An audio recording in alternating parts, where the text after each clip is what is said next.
The peacemaker said so long ago, when you sit and when you counsel for the welfare of the people, think not of yourself, nor of your family, nor even your generation. Make your decisions on behalf of those generations coming.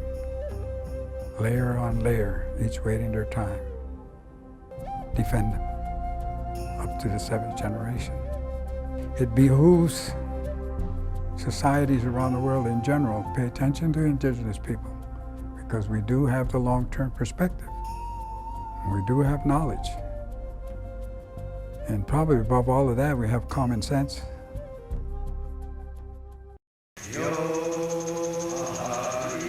I sit on the Onondaga Council of Chiefs. The partner for each one of the leadership all have a faith keeper. That's my work, working very closely with the Creator. The Onondaga Nation are the fire keepers of the Confederation, the Haudenosaunee, and other Indian nations across the country, and I would say indigenous people around the world look to the Six Nations for leadership. I grew up on the Onondaga Nation, just running along the streams and up in the woods, and that was our playground. We had great fun, great times. I quit school in the 7th or 8th grade. Teacher didn't like me and I didn't like the teachers, and it's interesting that later on I've become a professor at a university. Playing lacrosse is like breathing. In our spiritual ceremonies, there's a place for lacrosse there. We played in Prague in this past May in the International World Box Tournament and got the silver medal. We're ranked 4th in the field lacrosse around the world, and we'll soon be ranked a little higher than that. But it's our game. Well, my dad was a lacrosse coach, and he needed a goalie. Well, the old man, Simmons, he said to me, "Do you ever think of playing on this side rather than the other side?" He really didn't have a great high school record. He dropped out of high school and went into service and was a paratrooper. And he had just gotten out of the service. He was truly a fine athlete and a great painter. And Oren had done a bunch of murals in a restaurant downtown. And my dad knew about the murals in the restaurant. And so one day he took the dean of admissions, who was a friend. He said, "Let's go to lunch." And then my dad said, "If somebody could paint like that, he'd probably be admissible, wouldn't he, the School of Fine Arts?" And Dean Hafer said, "Oh, a painter of that quality, we'd take him in a heartbeat." My dad said, "Good, here's the application." He sandbagged him, is what he did. He was a straight A student in school. He was in illustration, a fabulous artist. So he had no problem coming up with straight A's, and of course he was an All-American lacrosse player. I got an education, and they got a lacrosse team that was undefeated, 1957. Old man Simmons was kind of a godfather to me.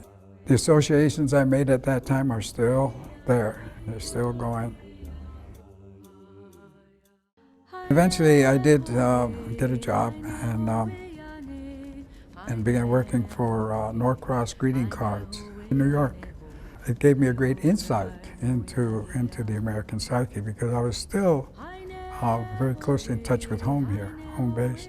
That was in the 59 to 70. And then they called me back to Onondaga. They wanted me to take this position as one of the leaders.